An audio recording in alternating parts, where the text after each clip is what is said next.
Mga kawander, nataron diri sa Donsol, Sitio Kutkut. Ano nga barangay?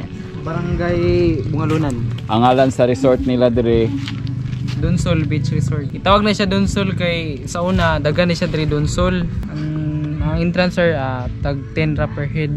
Kung mo cottage mo kaning mga cottages 300. Then kaning dako nga cottage 800 na siya. Ang dako. kana siya dira. Oo. Then kani diri og ihulin mo diri token ni siya. Kani 2,000. Oh, 2,000. Kana inyong floating cottage pila man na? Og mo floating mo 100 per head, good for 3 hours.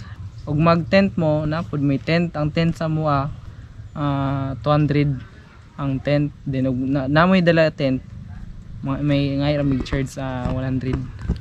Bayad pa ang kuan, ang per person gawa sa tent. Ang entrance ra sir naibayad.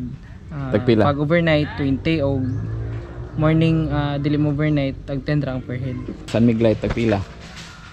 San Miguel sir 70 ra. Coke na to nga 1.5. 80. Mulay kuyaw diri boss. Mulay kuyaw diri sir. 50 kay kamo diri. Salamat boss Arman. Thank you. Mo ni siya ikuan diri. Ikaw manager diri. Kuyog dito si boss kinsa to? Rocky. Boss Rocky. Pore pa mo ulitaw boss. Oh, litaw pa. Ulitaw pa ni sila. Yung mga bahay dia. Nalas Donsol.